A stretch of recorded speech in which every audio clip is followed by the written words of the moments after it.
series Dr. Nitin, who is working in the Navsari Agriculture University as an assistant professor in Department of Agriculture Statistics. He did his undergraduate from the Anand Agriculture University, MSc and PhD from the Indian Agriculture Statistical Research Institute ISRI, New Delhi, and he has joined the Navsari Agriculture University in 2019. He is expert in the different time series modeling and time agriculture statistics, and he is expert in different statistical software like SPSS and R. And same time, he has published a good research article in reputed journals in the national and international platforms. So I will request first. I will very thankful to Dr. Nitin that he has accepted our invitation in very short notice for delivering this lecture on time series modeling. So Dr. Nitin, thank you again and kindly start your lecture. Thank you very much, sir, for inviting me.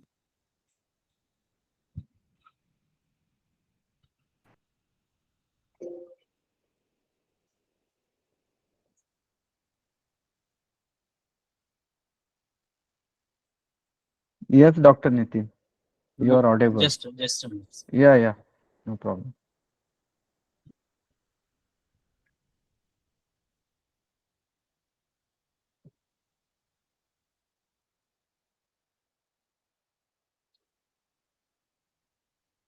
Also, one update that just half an hour before I have sent some ARIMA and time series codes also.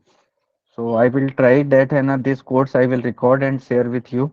So just you can enjoy the lecture of Dr. Nitin on the time series analysis. Thank you, Dr. Nitin. Please start. Yes. Hope my slides are visible, sir. Yes, yes. Okay. So first of all, good evening, one and all. As sir introduced that on very short notice, I am going to present this. So we will start with introduction to the time series. Basically, we all know that this time series is we have different data set on a particular interval of time.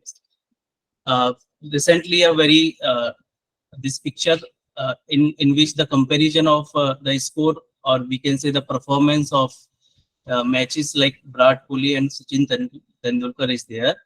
So at the same time, at the same age, like Kohli may be far behind on runs, but he is scoring at much faster rate. And similarly, at the age of Kohli's age, Tendulkar, or we can say Little Master, had scored 11,069 runs. So what this picture is depicting us that if we compare the two performance of two player on a time points, so we can easily see that Virat Kohli is much faster than the Sachin Tendulkar. So this is the main object. This is the main beauty of time series, in which we can study our different time points at a time, and we can forecast or we can predict our future. So the main objective in analyzing time series is to understand, interpret, evaluate change in any phenomena in the hope of more correctly anticipating the course of future events. So basically, there are four components of time series. First one is trend, second one is seasonality, third one in irregularity, and fourth one is cyclic. So basically, these four components are there to study any time series data. So in time series, you can understand that we have different time points like rainfall data for 50 years. So by using the rainfall data of 50 years, we can predict the rainfall of next 5 year or next 10 year likewise. Similarly, if we have a sales data of last 10 years or last 15 years of any company, we can predict or we can assume the next for we can forecast for next year. Like in our agriculture field, we can say that if we have a yield of particular crop for 15 years or 50 years, we can predict for next years. So basically, these four components are there: trends, seasonality, irregularity, and cyclic components. And considering the effect of all these four components, two different types of models are generally used for the time series. First one is additive model. So what is this additive model, in which all the four components, that is trend, seasonality, cyclic variation, and irregular components, these are independent of each other and they can be additive. But another model is multiplicative model, in which the assumption is these four components of a time series are not necessarily independent. They can affect each other. So that's why it is multiplicative model. Now, next,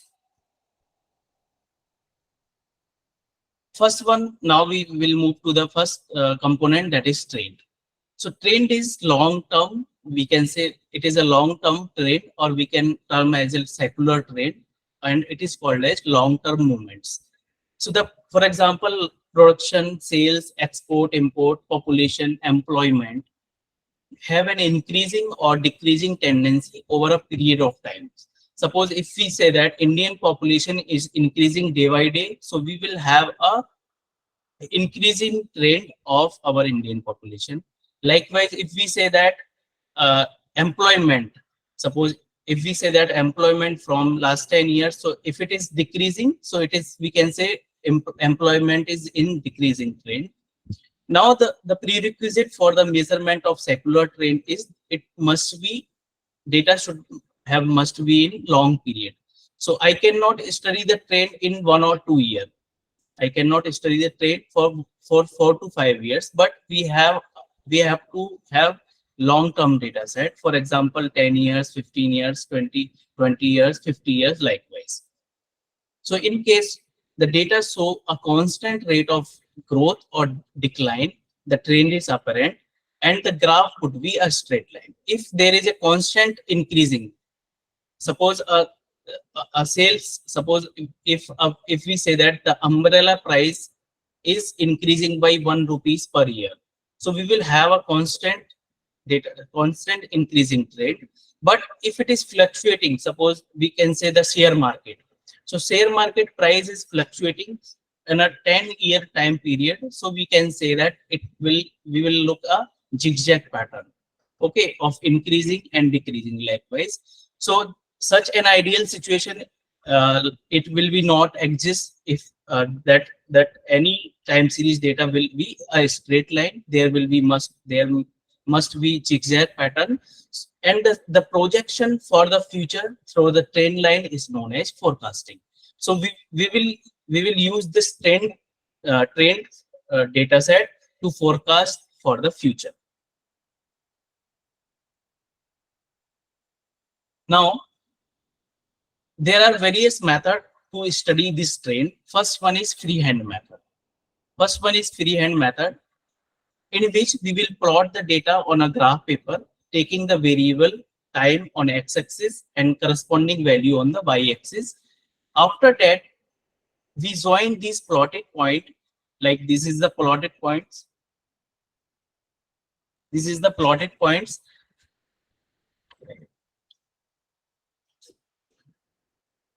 These are the plotted points, and we can say that these are the zigzag pattern in this graph.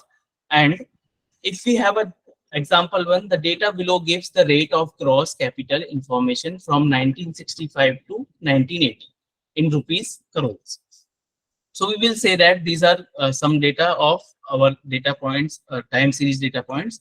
So we will have zigzag pattern, and this is called as freehand method. So we will plot all these values on a graph paper, and we will get a zigzag pattern. These are our first and very basic method of knowing the trend, that is freehand method. Second one is semi-average method. So the time series is divided into two parts. Suppose we have a data set of 10 years, 2010 to 2020. So I will divide into two parts, like 5 years and 5 years.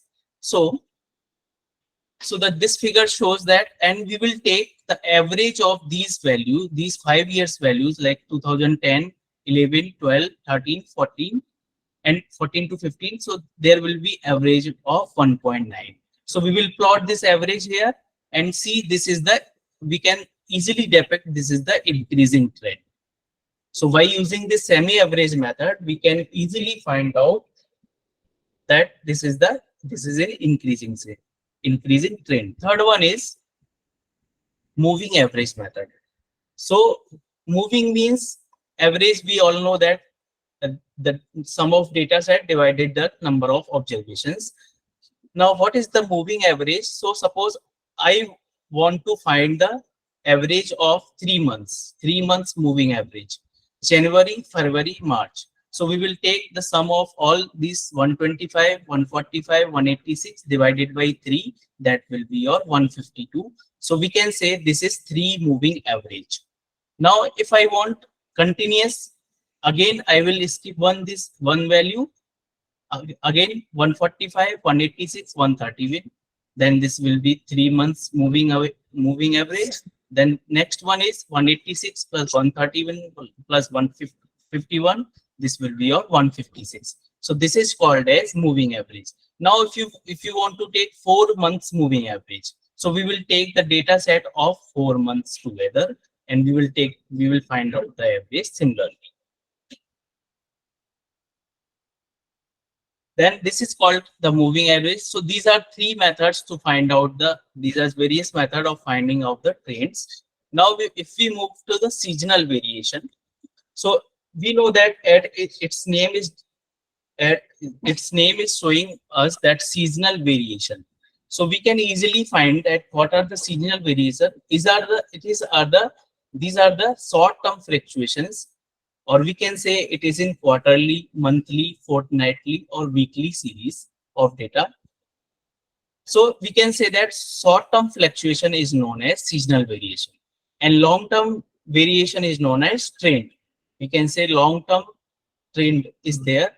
Now, what is suppose if we say that there in India 3 seasons are there: summer, monsoon, and winter. So in summer, we can say the sale of AC increases, sale of fans, cooler, ice cream, and cold drinks, it is increased. So we can say that these are the seasonal variations. Second one is monsoon. In monsoon, that sale of umbrella, sale of raincoat, sale of these crocs is increased. Third one is in winter, woolens, muffler, and that hat is increases. So these are the some basic example of seasonal trends. Now, there are 4 methods commonly used for the measurement of seasonal variation. First one is method of simple average, ratio to trend method, ratio to moving average method, and method of link relatives. So now, by seeing this example, a manufacturing or a stockist has to manage production finances in such a way that he can market his product and meet the demand properly and in time. So if the summer season is starting, so definitely manufacturer will increase to make more ACs, more fans, more coolers. Then if the monsoon is increasing, monsoon is started, the market or manufacturer will start to produce more number of umbrellas, more number of raincoats likewise. So for this, a businessman should have a clear picture of seasonal variation occurring from year to year during the same period, for increasing his finances. Now, third variation is, now what is the method of to calculate the seasonal variation? Here the first method is method of simple average.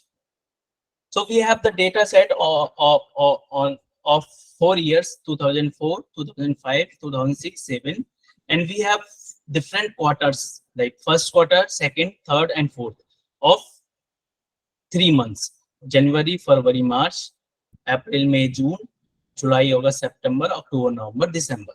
So now we have to find out seasonal indices for the various quarters.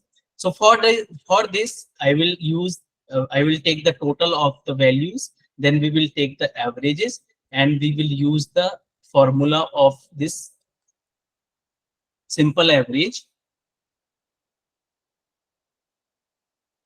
So this the averages of average, we will first calculate the average of this data set.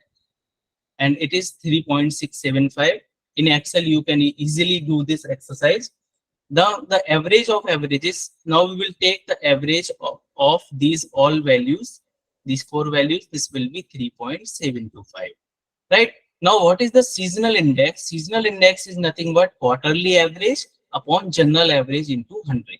So we have calculated the quarterly average here, 3.6, 4.1, 3.5, and 3.55. Now I want to calculate the seasonal index for first quarter. So seasonal index for first quarter will be the seasonal average, 3.6 divided by overall average. Overall average is 3.7 into 100. So we will receive the value 98.66. So 98.66 is nothing but it is a seasonal index of first quarter. Similarly, we can calculate the seasonal index for all the four quarters one by. Now, this method is based on the basic assumption that data do not contain any trend and cyclic component. So basically, we have any time series we have, like in time series we have trend plus cyclic variation plus seasonal variation plus irregular. So we will assume that there is no trend, there is no cyclic and irregular components, only seasonal variations are there. So since most of the economic and business time series have trends, and such this method through simple is not much practical. So we will use this type of method of simple average in case whenever these trends and cyclic variation are not there. Now comes to the cyclic variation. Firstly, one must be clear about the meaning of cycle. So in time series, cycle means a business cycle, which should normally exceed a year in length. So we can say that it can be a 1 year, 2 year likewise. So this is obvious because of the change that occurs in a particular period within a year are considered as a seasonal variation, and the yearly changes are studied under trend. Therefore, the change that occurs for period more than 1 year comes under the category of cyclic changes. So if we say that within a year changes is called as seasonal variation, within a year. Suppose we have a 2016 data set and we have January to December. So within a year, we have seasonal variation. If there are more than 1 year changes, we can say that these are the cyclic changes. Now, isolation of cycles is to eliminate the trend and seasonal effect. So whenever we study any individual component from our four component, like suppose T, that is trend, cyclic, seasonal, and irregular component. If I want to calculate the cyclic variation, so we have to remove this trend, seasonal, and irregular components. So we have to eliminate the trend and seasonal effect from the time series data, and the series will be left with only cyclic and irregular variation. If irregular influences are also removed from the data, we will able to isolate the cyclic variation. So in this case, the yearly data are given in the time series. This will be devoid of seasonality. So we can easily calculate this. Like if I want to calculate the cyclic variation, this will be T into S into C into I divided by trend and seasonal component and irregular. So by this trend will remove, seasonality will remove, like we will get only our cyclic variation. So why there are different methods to remove the detrending of the time series and to remove the seasonal variation. So in any business cycle, there are 4 periods, like we can say expansion. Whenever any business is on the expansion phase, then there is a boom. We can say there is a high growth in a business. Then there is a burst. Then there in every business cycle there is another fourth phase is recession. So there are 4 we can say component of any business cycle, that is expansion, boom, burst, and recession. So these are all about the cyclic variations. Now, if we say that what are the irregular variations, the component of the time series which we have studied so far were to a great extent regular components. and had some direction and amplitude both. So we can say there will be some direction and magnitude or amplitude both. But as the name implies irregular variation, it means there are irregular. There is no means there is no pattern. So in this sense, neither they are predictable nor can we extend to their impact be thought of. So we cannot predict irregular variation. For example, if we say that uh, earthquake, okay, so I cannot predict earthquake. So if there is sudden movement due to some we can say uh, environmental fluctuations like earthquake, widespread floods, rainfall, any war, internal revolutions, like for the reason the any business cycle or any trend or any data set may be affected. So these are called as irregular variations. Suppose, for example, I am on a research and I am studying the wheat yield. Okay, I am on studying wheat yield for 2010 to 2023. So, and you know, everyone knows that there are the phase of corona in 2020 to 22. So there may be fluctuation or affected due to the corona in wheat yield. I am just taking example. So there will be, suppose there is a high trend in 2010 to 23. Suppose there will be sudden dip in 2020-21 due to corona. Again, we can say there is an increasing trend. So this is called as the irregular variations. So the first category consists of thousands of minutes environmental factors which affect the time series either in uplifting it or depressing it anytime.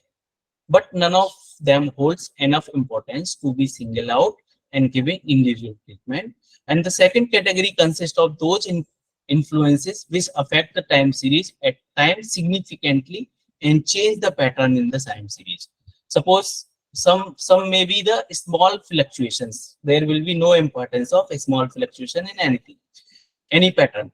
And some are sudden dip or sudden rise in the data set. So for example, the effect of an earthquake, floods, bar, or we can say internal revolution.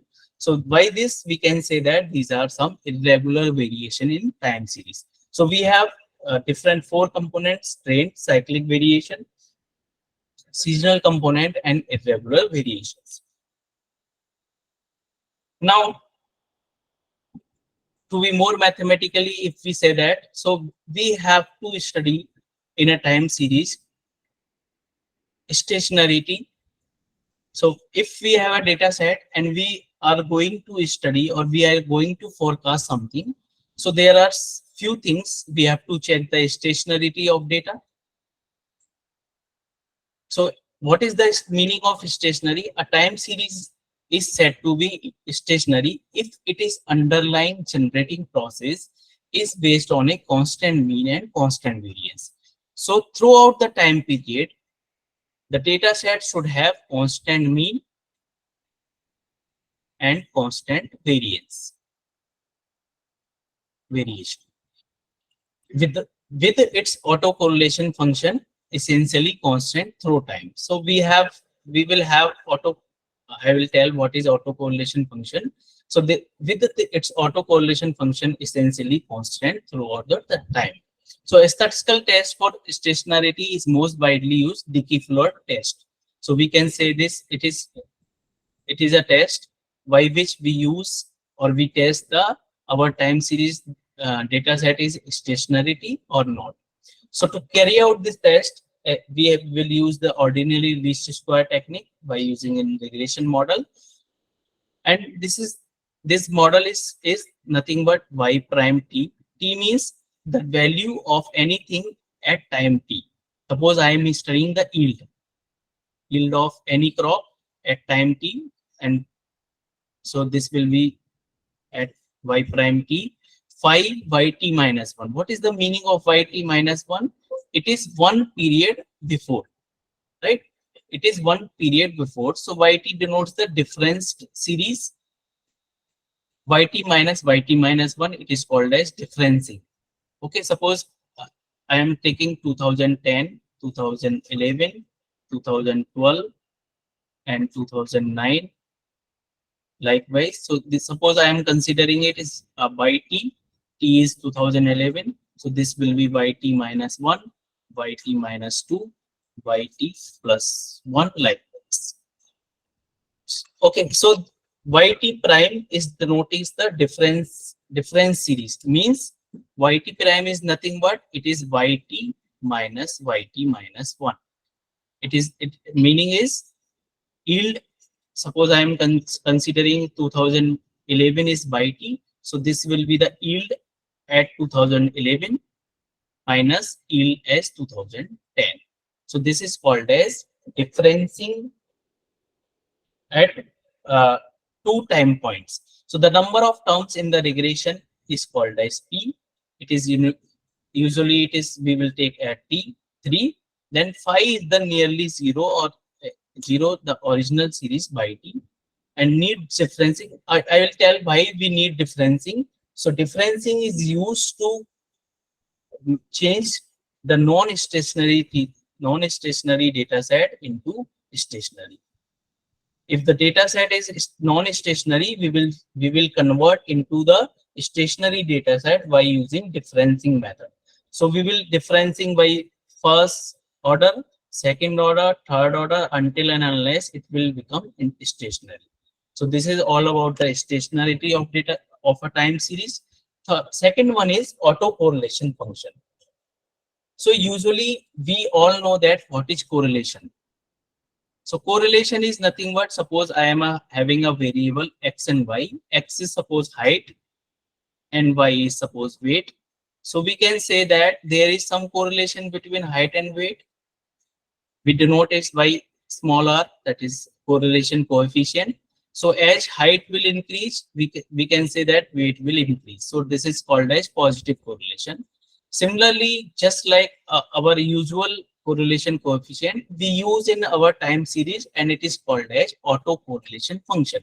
Auto means same. Means we can say that it is a correlation between the data points. Suppose 2010, 11. Likewise, we have data set. So this is our YT and YT minus 1. So I will calculate the correlation between these two data points. That's why, because this is the yield of feet. Same data set is having yield of wheat in 2010, yield of wheat in 2012, 2011. Likewise, we are studying only yield. There is only one random variable. Here we are studying two variables, height and weight, but there is only one variable, that is wheat yield. So that's why it is called as autocorrelation. Now, autocorrelation refers to the way the observation in a time series are related to each other. So it is measured by the simple correlation between current observations. It means if I am in 2023, so current observation is my 2023. And the observation from P periods before the current one. So I will take 2022. So I will take the find out the relationship between 2023 and 22. So suppose I am studying a sales of we can say any commodity, like we can say tomato. Nowadays, tomato prices are hiking. So sales of tomato in 2023 and 22, likewise 21. So we will, if we want to find the relationship, we will calculate the autocorrelation between these data points. So that is for the given. So this is our, now I will say that this is our YT, because current period, YT minus 1, YT minus 2, likewise. Now, simple correlation coefficient, we know that R is equal to covariance of xy upon sigma x, sigma y. This is nothing but standard deviation of x, standard deviation of y. Now, as we have only, yes. Hello. Hello.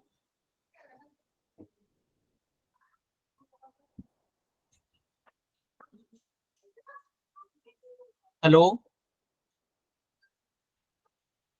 Sir, any problem?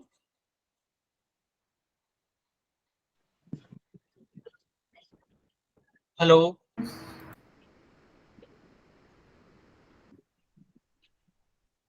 So there is no Hello? problem. Please continue. Okay. Okay. Thank you, sir. Okay, so we know that correlation is nothing but the covariance divided by sigma x, sigma y. So here we have autocorrelation of the same data set, that is yield of wheat of, or we can say sales of tomato. So we will take covariance like yt minus y bar into yt minus p. Suppose I am taking this as y 2023 minus average sales of all the years, then y 2022 minus y. So this we will calculate the covariance divided by the variance of that particular 2023 minus its mean. So this will be your autocorrelation values in our time series. Now, what is partial autocorrelation? So if I tell what is partial, partial means, suppose we have a simple example of partial correlation is yield of any crop is depend on so many variables like irrigation, fertilizers, seed quality, sunshine hours. So these are so many factors on which yield is dependent.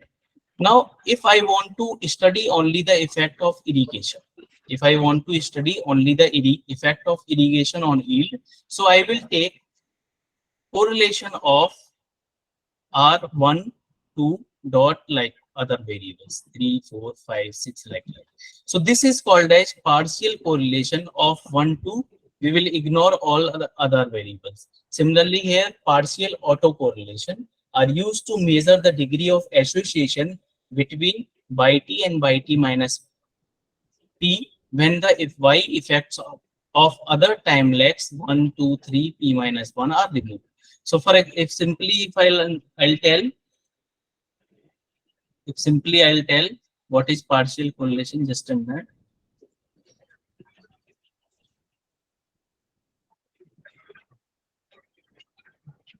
Suppose we have a data set on 5 years, 2015, 16, 17, 18, 2019 and 2020.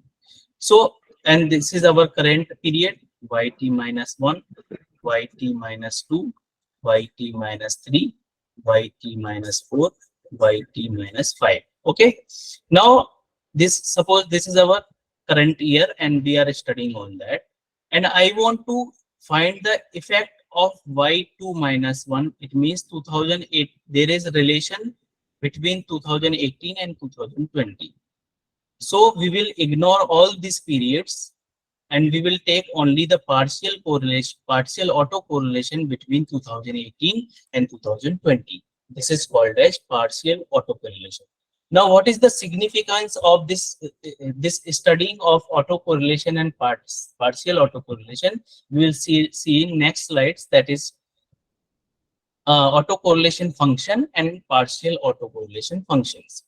So theoretically, this ACF and PCF, that is autocorrelation versus lags. Lags means time periods, are available for various model choosing. So whenever we use this ARIMA, that is autoregressive integrated moving average. So these are the different, there are different model to study time series and forecasting model. So thus we will compare this parallelogram, and that is the plot of sample ACF versus lags with these theoretical ACF, PACF to find the reasonably good match or to find the model selection. So model selection or model building.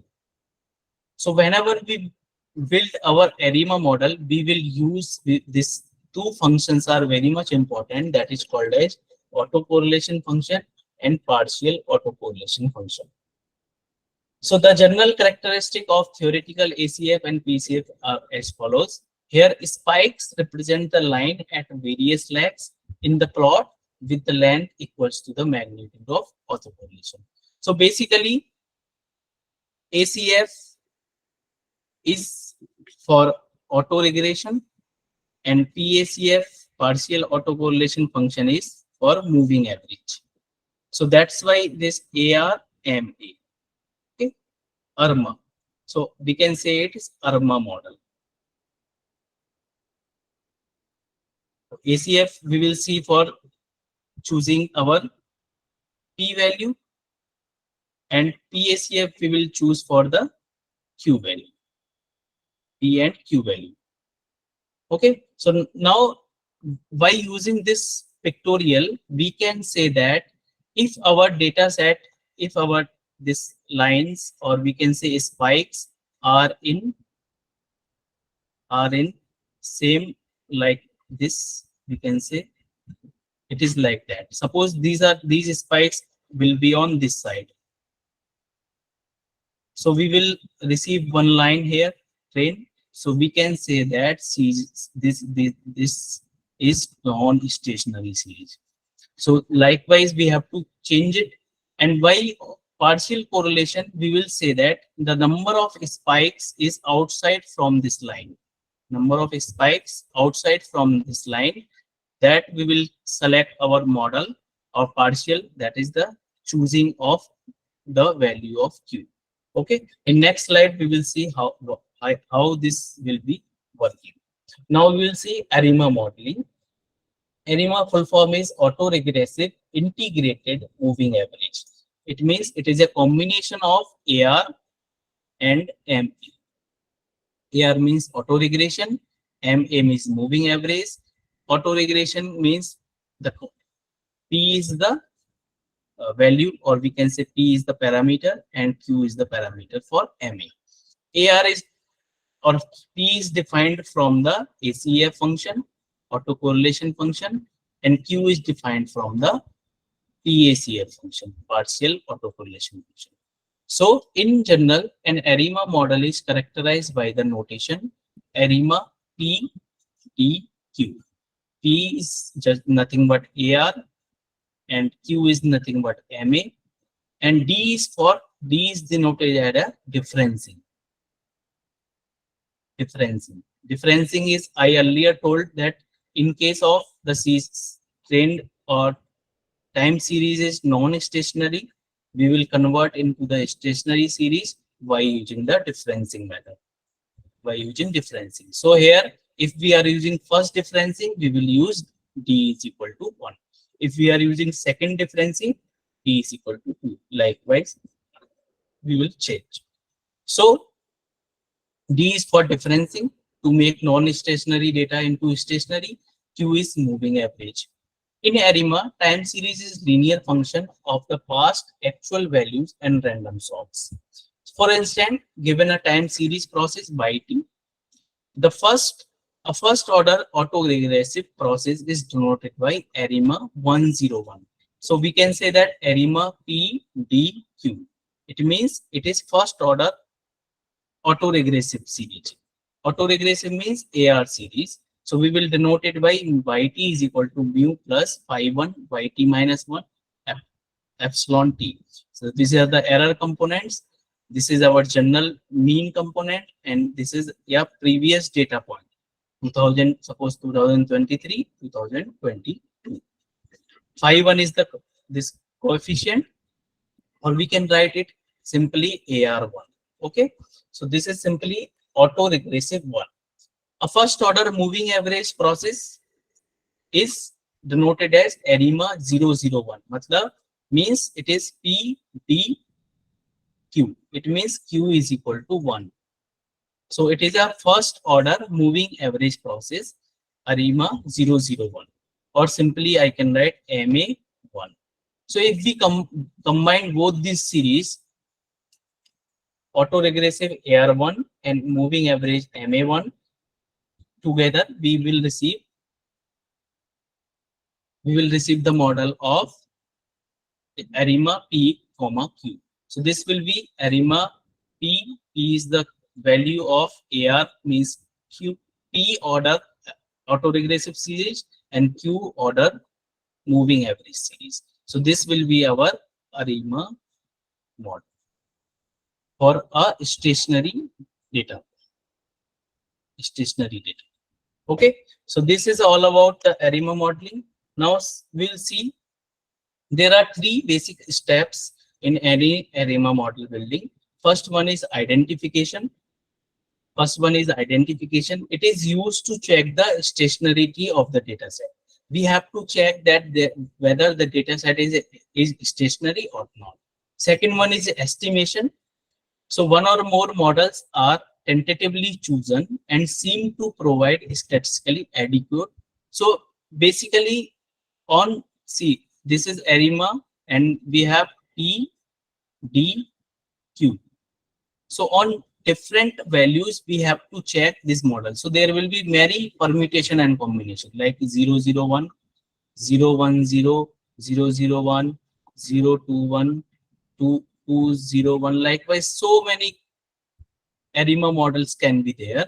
So we have to check adjust R square, means the model fitting value. This is called as coefficient of determination. If R square is more, we can say that this model is good.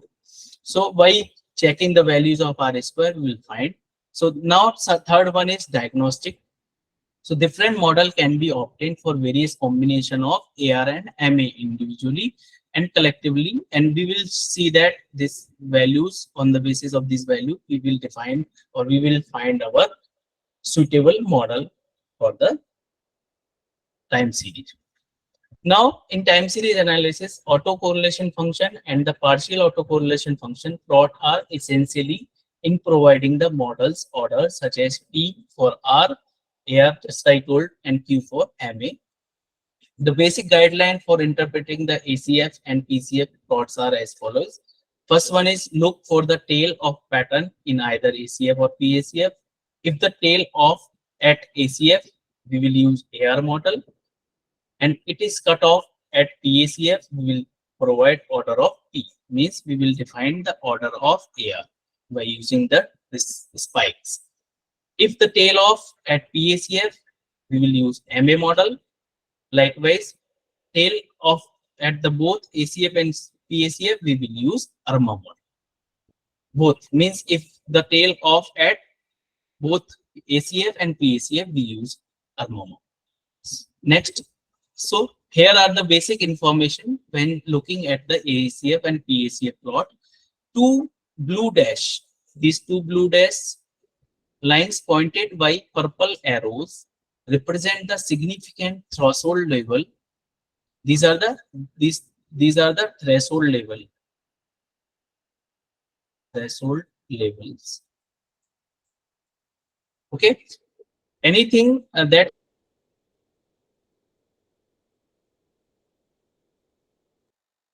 spikes over values, so they will tell us about the significant correlation. When looking at ACF plots, we ignore the long spike at lag speed. So we will skip this one.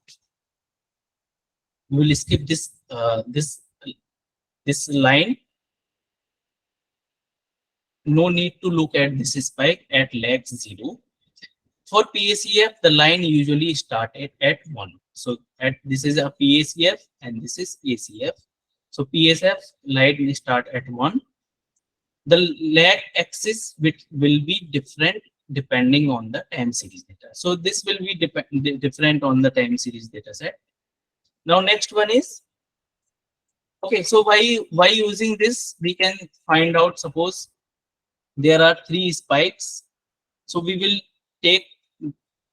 will take our P value is 3. Okay, those value are outside from the threshold value, we will take at the parameter this. Similarly here 1, 2, 3, 4. We can say that cutoff at 2 due to the big difference. We can say that there are we will say that there are 4 values, so we will use our Q value as 4. So if there is the data set is stationary, we will use ARIMA 304. Likewise, we can decide our model in ARIMA model. Okay. Now we will see some example, or we can say hands-on by using R.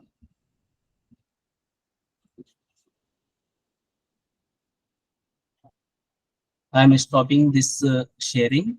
Will share the R screen.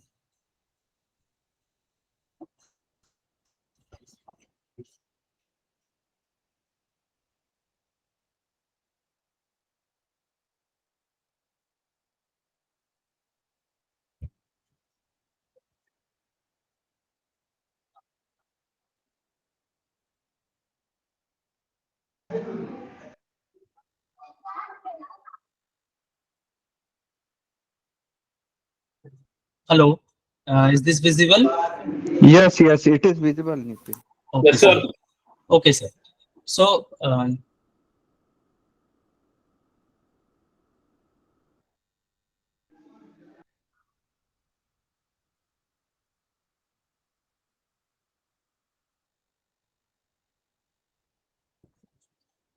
okay, so I'll take one example, and it is on BJ cells. So we have data set inbuilt in. I think you all have basic things about the R. All know that there are four windows in our R studio. First one is the we can say that we can say here we can write our script. Second one is output window. This is our global environment, and this is your, we can say here the files. We can see plots here, packages, and here we can find out our help. If you want to find any help, you can write here. Like suppose I want to find the help in forecast. So I will write the forecast and we'll just press enter. Or you, yes. Now we will say that here the help will come about the forecast package. So different uh, different helps will come about the forecast. Now I'll say that I'll use this BJ cells. BJ cells is inbuilt data set here in our environment.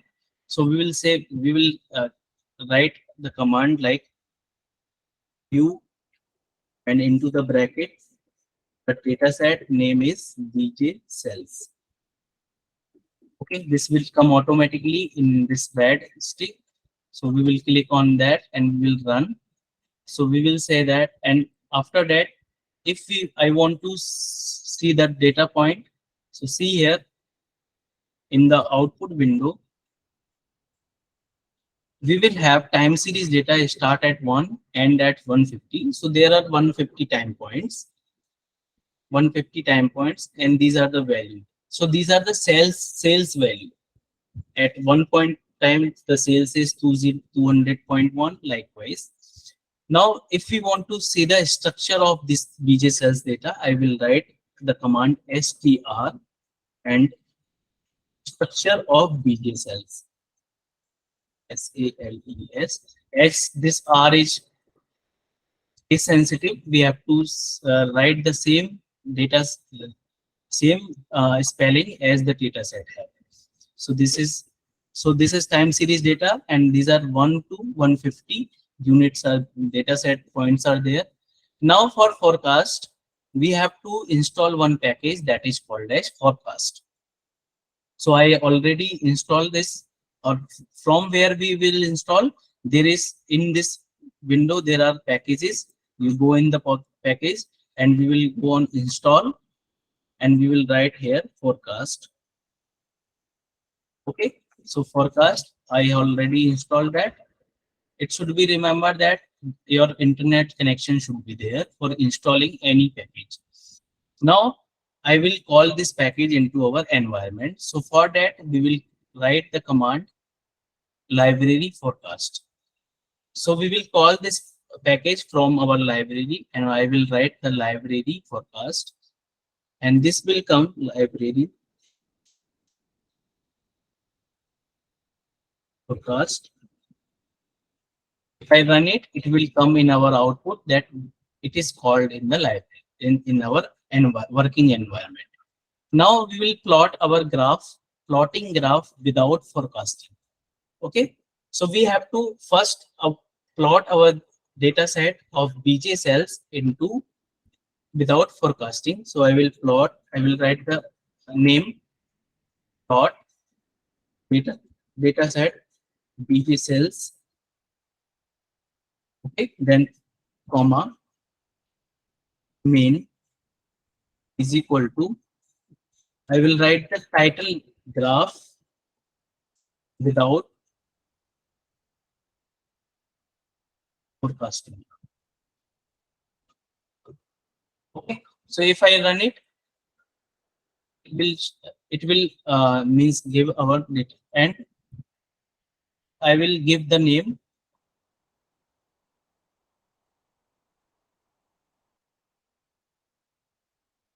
color. If you want to give the color, suppose you want to give the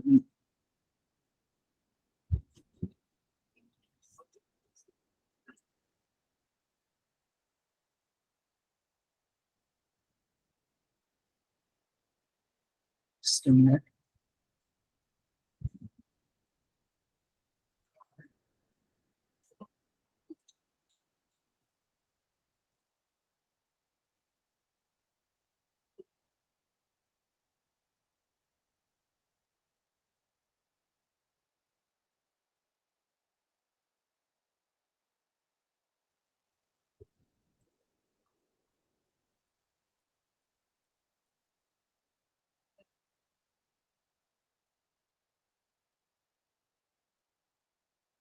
System outside.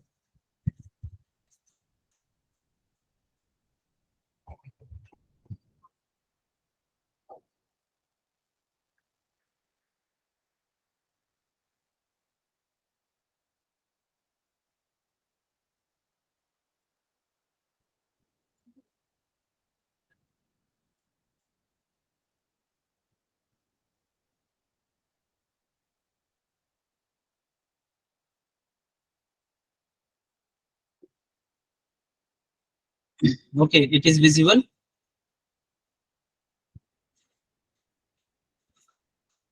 Yes, yes, it is Okay, visible. so now I will write the command plot bg cells, the name of data set, and I have given the title of this graph is graph without forecasting, and color call dot main is equal to dark green. So if I run it, I'll receive this graph, and we will zoom it. We can zoom it from here. Zoom button is there. So we will say that these are our 150 data points and of sales. So these are our trends. See, we can say that there is some increasing, or after that, after since 150 points, it is somewhat constant. Now I want to find the forecast. Okay. So for fitting a model using ARIMA model, I will write the command. I will write the command fit the left side value. This left side value in our environment is from our side. If we write anything from in left side, that is our name. I can write like fitted model. Anything you can write fitted model, or you can say forecast. You can write any name here in left side, but in right side there is a function of the particular packages.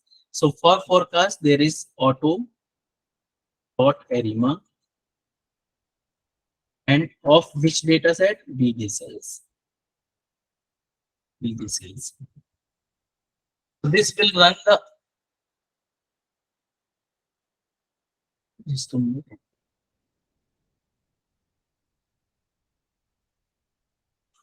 Okay, this will run our auto ARIMA model, and then we will say that next 10 forecasted value. I want to check the next 10 forecasted value. So I will write the name forecasted values in left. Then the function is forecast, and I have given the name it's forecast CST, and I will write it 10. Suppose I want to study 5 year forecast. So I will write, okay, I have given their name. So I will run it, and I want to print this forecasted value. See here, these are our forecast of 5 points. 151. Earlier we have the data set of 1 to 150. Now 151, 152, 153, 154, 155. These are our forecasted data of sales. Okay, these are the value low, high, 95%, 95%. Likewise, so generally these are the values which we have forecasted.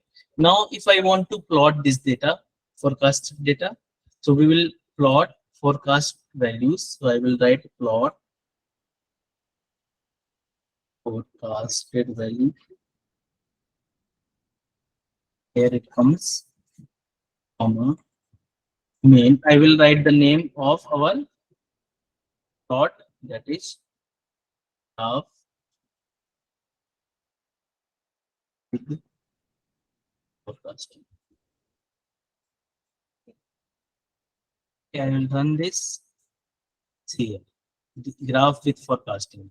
As I have not given any name here, any color, so this is comes in black.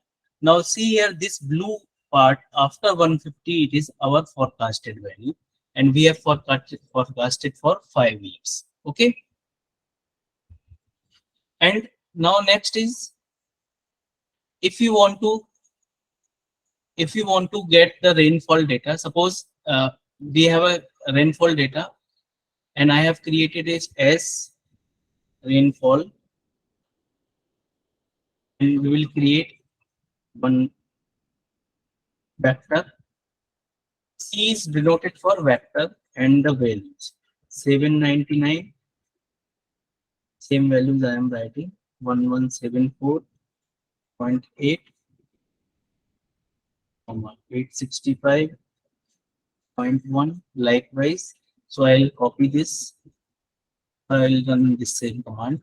So this will create a vector of rainfall data. See, rainfall data. Now, if I want to convert it into a time series of that, I have a data point.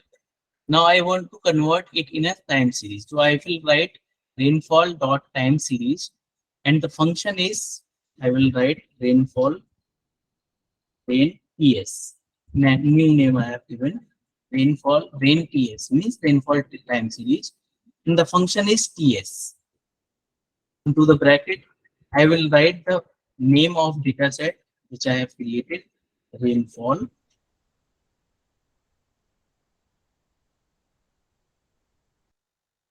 comma, start. I will write the start from where our data set is starting. Suppose I am writing 2015. Okay, comma 1 for frequency, and frequency is 12. Equal to.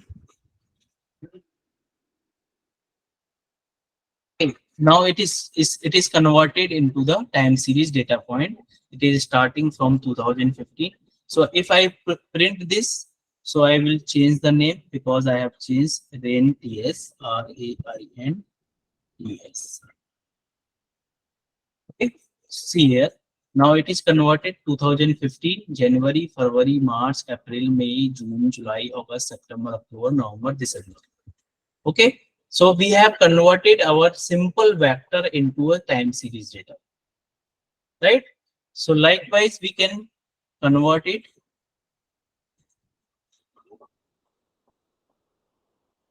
and we can plot our rainfall. Similarly,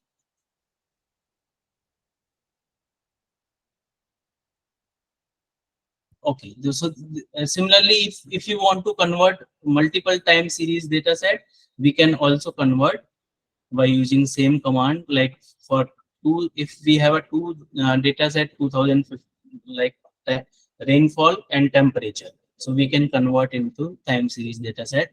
Now one more thing which I want to sir, we have time or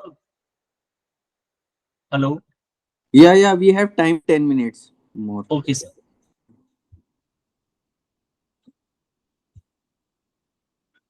Okay, sir. So one data set I will import for. So if for importing data set, we will go on import data set, and from Excel, and I will browse the data set, and the whichever I have saved the data set in TS at time series, import. So this is the data set of years and area.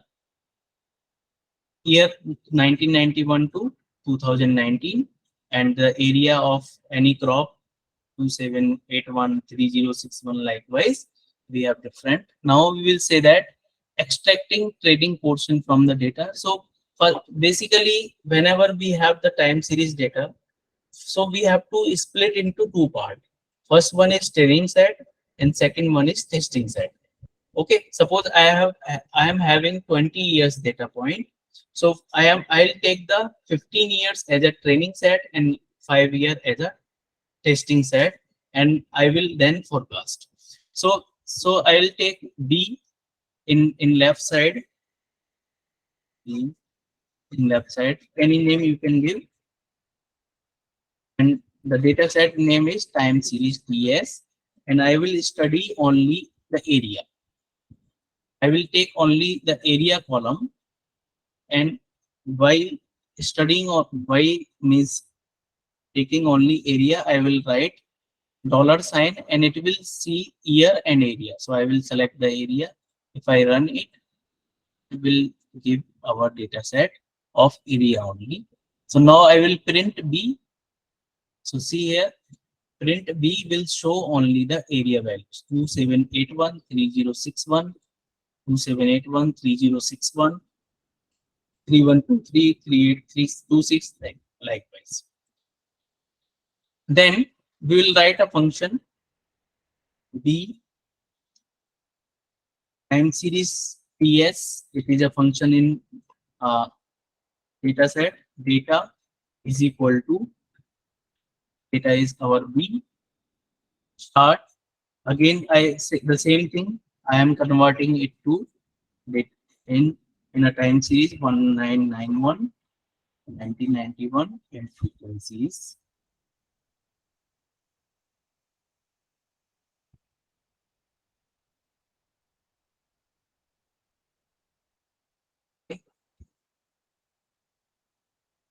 We'll print it. See this. This is the start point is 1991, end is 2019. So we'll convert it into the data set, data series. So time series forecast, number of times differencing required. So for that we will need one package that is called as T series. T series is for time series and library, and this is forecast, means forecast data package which we have already installed in our data set. Okay, now I will write n differences. So this is the function in these packages, n differences. So we want to find out the d value in any model. I want to find the d value. So n difference b, our data set test is equal to ADF. So this is the ADF test, augmented Dickey Fuller test, to find out the stationarity or non-stationarity. So it comes 1. So value of number of differencing comes 1 here. Again, ADF test I will run on our data set. See here, it is coming augmented Dickey Fuller test. The result comes here, p value is 0.483. So what is the meaning here? P value is 0.483. So whenever the p-value is greater than 0.05, it means the data set, it is non-significant. The results are non-significant. Non-significant means there is stationarity in the data set. There is non-significant results are there, then we will reject our null hypothesis, and our alternative hypothesis is stationarity.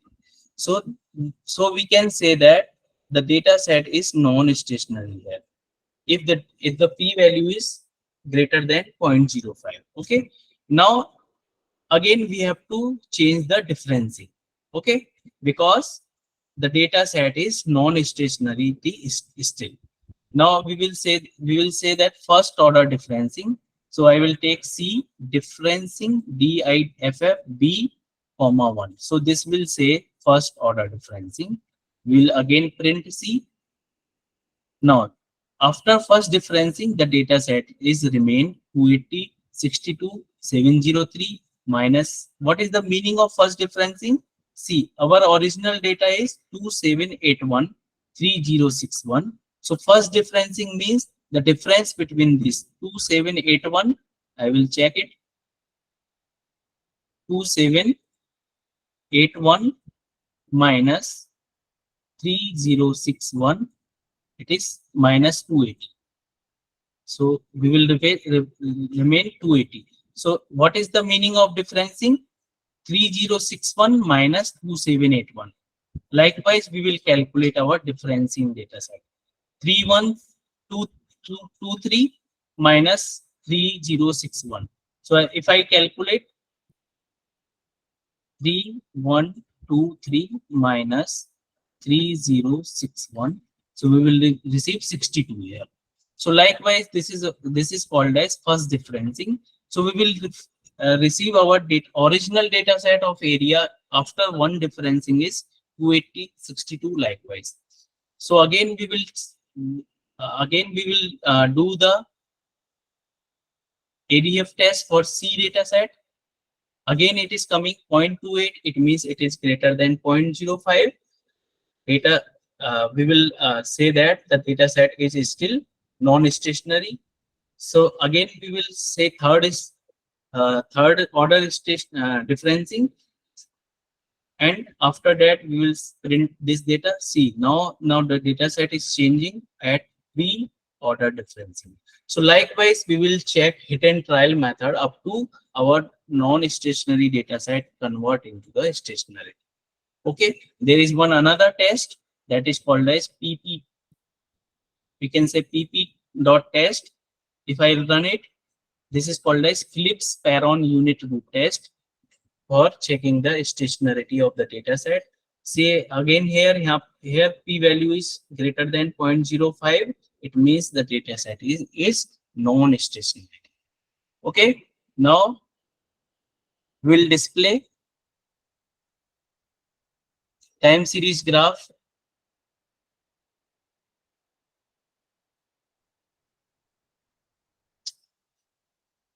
For that, I have to install a package called as LM test.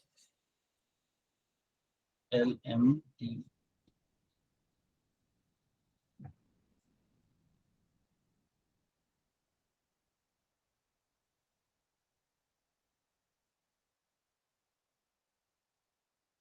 So I will call it from this library.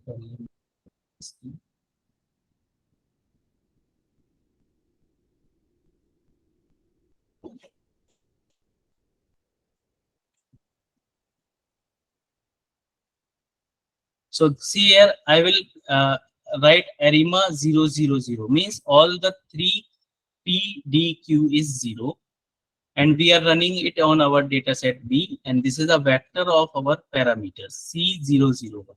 So we will print this, and this will give our coefficient on this order C00, means P, the value of P, D, and Q.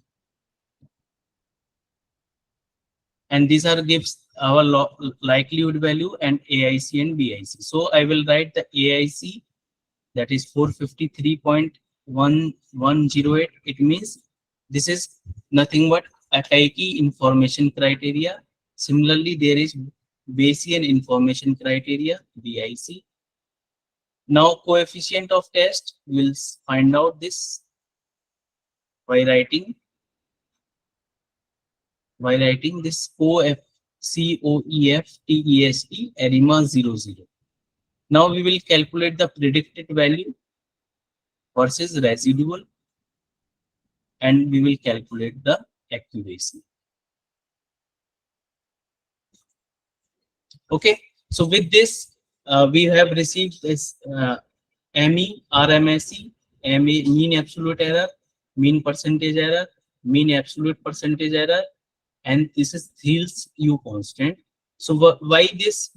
We will use different parameters like 001. I have taken this different model 001, 002, 003, 004, likewise 100. So while taking different models, whenever we will receive this root mean square error is less and our value different coefficient of this, we can say RMSE, mean absolute error, MPE, we will compare these values by using different models, and then we will select our final model. So lastly, I'll tell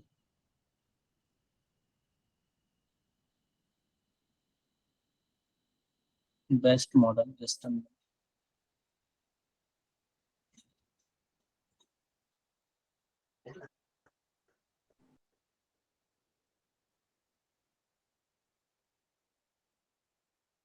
Okay, 111.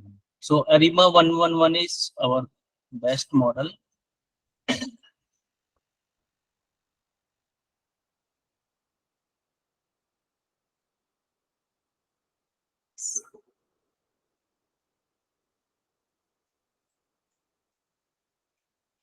Okay, see here, we can say that 525 is our RMSE in case of ARIMA 111. Earlier it was RMSE 557. So RMSE is reduced. We can say it is a better model than the previous one. And Thiel's U constant, this is 1.05. It is reduced here, that is 0.9. So whenever this Thiel constant is reduced and RMSE is reduced, we can check that which model is best. So this is here we, after comparing all the models, we can find out the best model is 111. So we will use this forecast. Just a minute. This is our best model forecast, and I can forecast the different time points 2020, 21, 22, 23, 24. These are our forecasted values. Okay, so first previous example, by using only single command, that is I have written here auto.arima bj cells. By using this single command, we have forecasted our 5-year forecast, in which that it will take the ARIMA modeling automatically. That is called as auto ARIMA. Then if I have to select a best model, so we have to take hit and trial method, which model is best. So by choosing particular models. Okay, so there are so many things, sir. I think this is okay. Yeah, Dr. Nitin, it is totally okay. Thank you so much. Most So, welcome, sir. yeah, so I will add one more two things here. Okay, Then sir. when you go for the time series modeling or ARIMA model, so if you are having yearly data, so at least you should have 30 years data. Exactly, Okay, sir. then only you can do the proper validation of your forecasting and residual. And don't go for the very long term forecasting. If you are having 30 or 34 years, 50 years data, so just go for the 3, 4 or 5-year maximum forecasting. Because if you are making long term forecasting, so it will be not too much useful. And this tool will be useful for you policy implication. So you can make so many good research paper from using this time series model. So Nitin, actually and I learned so many things today also. At least in the last 12 years I am also working, but I learned so many things from today's this informative session. Thank you, So sir. Thank you. so participant can ask one or two questions to Dr. Nitin. So it would be great.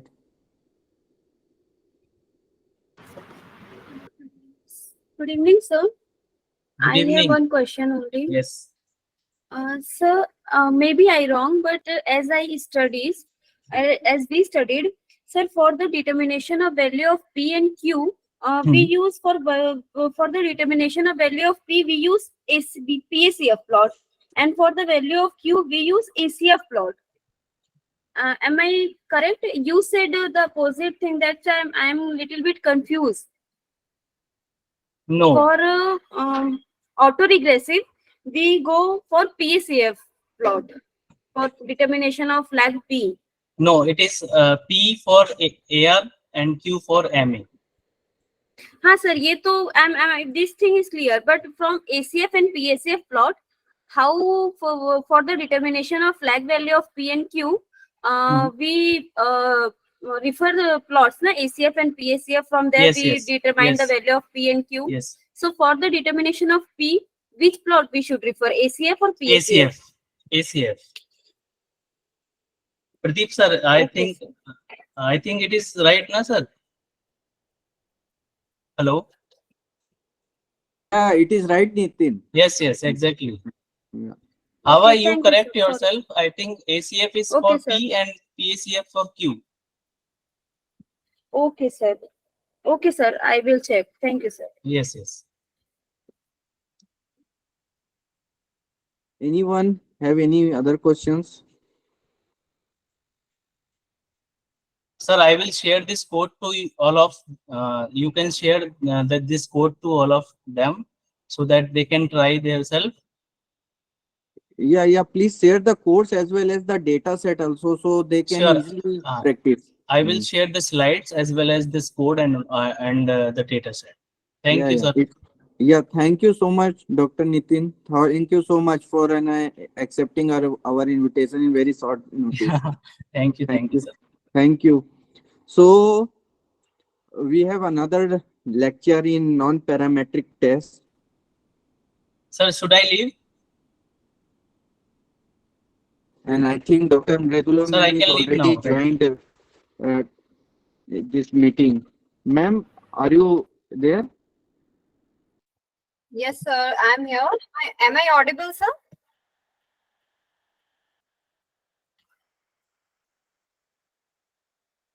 So your voice is not coming. Yes, ma'am, audible. Okay. You can leave.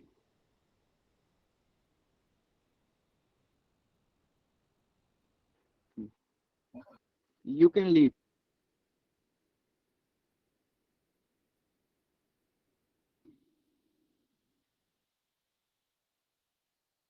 Hello? So you're Yeah, not I'm audible, audible? actually. As- Yes, now you're audible. Yeah, now you're audible. Ashwini ji? Hello? Sir. Yes, sir. Speaker Dr. Mridula ma'am. Anyone can tell that my voice is coming or not? Ashwini, it is coming. We are having our college and hospital, and she is the professor Udaipur, Rajasthan.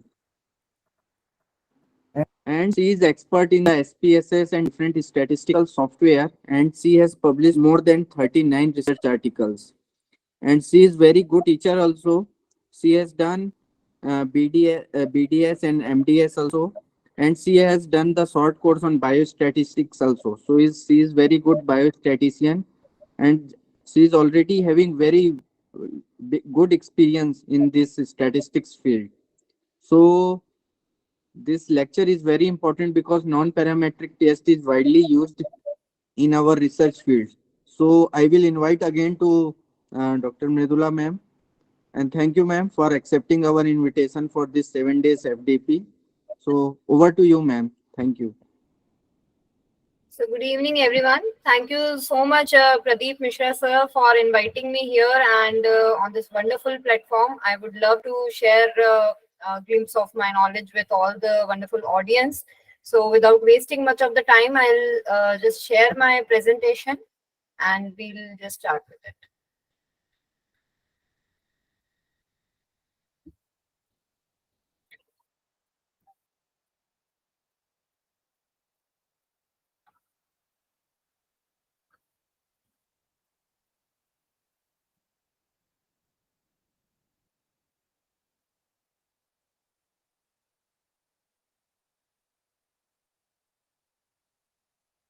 So, sir, is it visible? My presentation Yes, is ma'am. visible? Yes, ma'am. yes, ma'am. Yes, sir. Okay. So I'm glad that here, being a dentist, I'm interacting with the audience of various fields, probably I think the agriculture field and all the other fields. So today we'll be discussing about hypothesis testing with special emphasis on parametric and non-parametric tests. So for discussing about non-parametric tests, actually I was given this topic, non-parametric tests, but we cannot directly jump on to non-parametric tests. We have to do, they both go in hand, like parametric and non-parametric tests. This is a quantitative data analysis, and this will go hand in hand. So before starting with hypothesis testing, I just want to share some aspects of basics of statistics, because without knowing the basics, I don't think hypothesis testing would be very accessible to all of you. So first of all, what is data? This is just a revision. If you all, maybe you all must be knowing this. So just a revision for you all. What is data? Data is actually a collective recording of observations, either numerical or otherwise. So whenever you are you are conducting any research study, you collect some information from the study participants. Okay, it may be an in vivo study or an in vitro study, but some or the other information you are collecting through that study. So that whole information or the observation, whatever you are doing, is your data. Now, data is slightly different from variable. Now, what is variable? As the name suggests, variable is something which varies. Okay, it is something which varies. It is not constant. It changes. Okay, for every individual, it is different. So, variable is any characteristic of an object or a subject that can be measured or categorized. So, whatever we measure, whatever data we collect, we'll be collecting in terms of variable. Like we'll collect the age, we'll know the age of the person, we'll know the gender of the person, we'll know the religion of the person, we'll be recording the you can say in your agriculture field, whatever data, like what is the growth of the plant, or like that, you will be recording some or the other thing for the study subject. Okay, so that thing is your variable. Okay, gender will be different for each and every person. The person may be either male or female. It may be the age may differ for every person. The person can be of any age. It cannot be same for every person. So variable means whatever is different, and we are recording that in our data. Now, variables are of different types, that is qualitative and quantitative variables. So qualitative variables are the ones which, okay, we'll be discussing about the variables separately. The qualitative variables and quantitative variables are there, and there is one more classification, that is nominal and ordinal variable and interval and ratio variable. So nominal and ordinal variable are the types of qualitative variables, and the interval and ratio variables are the types of quantitative variables. So we'll discuss each one of them quickly. So what are qualitative or categorical variables? Now the qualitative or categorical variables are collected on the basis of attributes or qualities. Okay, that means there are no numbers in qualitative. Excuse me, ma'am. Excuse me. Your slides are static. Please check it once. Are they visible, sir? What happened? Slides are not changing. Slide is not moving. Slide not changing. Okay.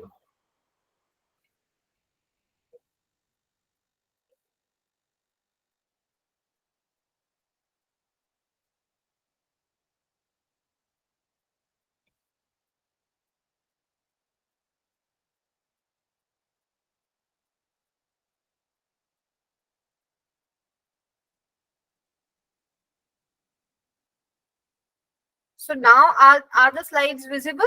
Yes, ma'am. Yes, visible. Moving. Okay, yeah. So the qualitative and quantitative variables. No, so qualitative variables are measured on the basis of attributes or qualities. So there are no numbers in qualitative variable. They have just categories. Okay, like in gender, we have categories males and females. In occupation, we can have different categories like farmers or doctors or drivers. So there can be different categories. In marital status, there can be different categories like married or unmarried. So qualitative data, it is not in the form of numbers, but it is in the form of categories. And quantitative data, contradictorily, it is in the form of numbers. You can measure quantitative data or quantitative variables. Data and variable term, they are used interchangeably. So the example of quantitative data are height, weight, or blood pressure. Like they are all in numbers and you need to measure them. They're all in the form of numbers and you need to measure them. Now, quantitative data or variable is it of two types, that is your discrete variable and your continuous variable. Discrete variable means they are in the form of whole numbers. That means there is no decimal. You all must be knowing what is a decimal. So in discrete variable, there are no decimals, like the values will be either 1 or 2 or 3 or 4. It cannot be 1.2 or 1.3 or 1.4. It cannot be like that. But in continuous variable, there can be decimal values. It can be 1.2 or 1.5 or 5.6, anything.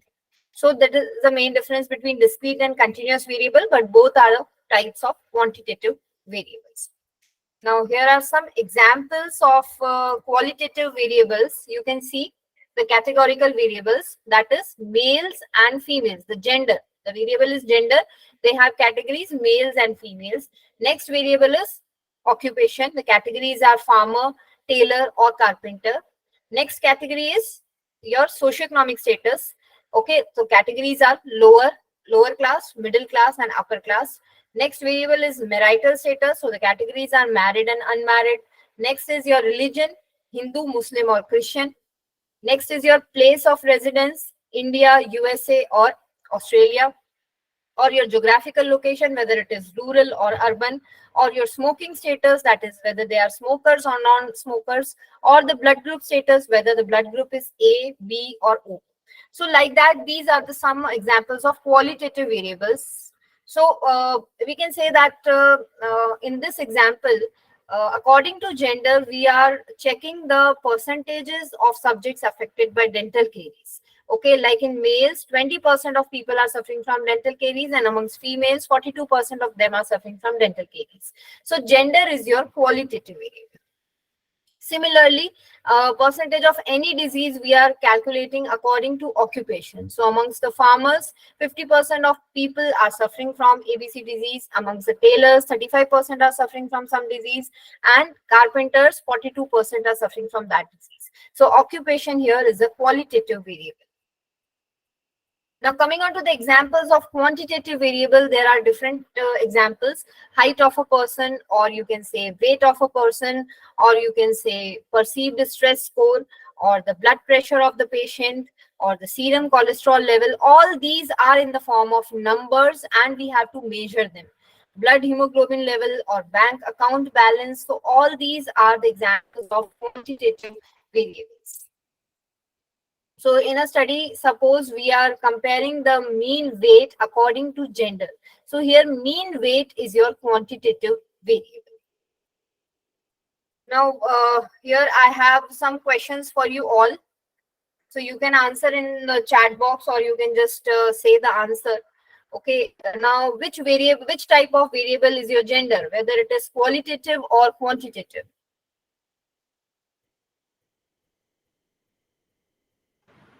Qualitative. Yes, it is qualitative. Next is socioeconomic status. So which type of variable is it? Qualitative. Qualitative. Yes, very good. Now temperature, which type of variable is it? Quantitative. Very good. And height, which type of variable is it? Quantitative. Quantitative. Yes, so very good. This is about qualitative and quantitative variables. Now coming on to another classification in which we have two types of qualitative variables, that is nominal and ordinal, and two types of quantitative variables, that is interval and ratio variables. So coming on to the nominal variables, there are some named categories. Okay, in nominal variable, see, we know that in qualitative variable we have categories. Now, in nominal qualitative variable, we have just the named categories. That is, there is no particular order amongst the categories, like marital status or gender. Okay, married can come before unmarried. There is no particular order.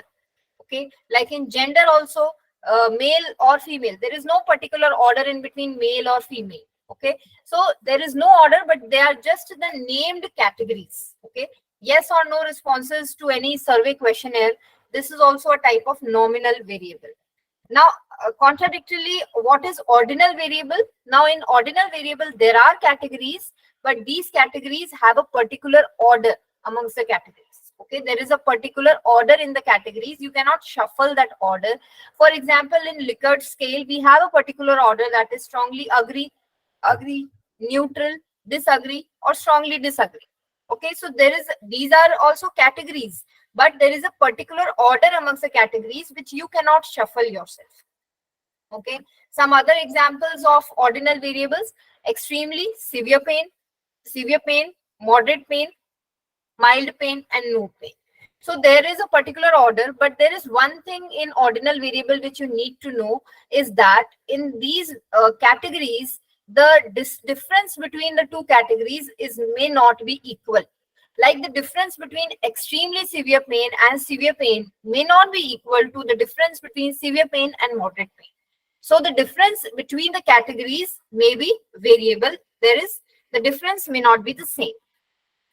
Another example is good hygiene, fair hygiene, or poor hygiene. Now coming on to the interval variable.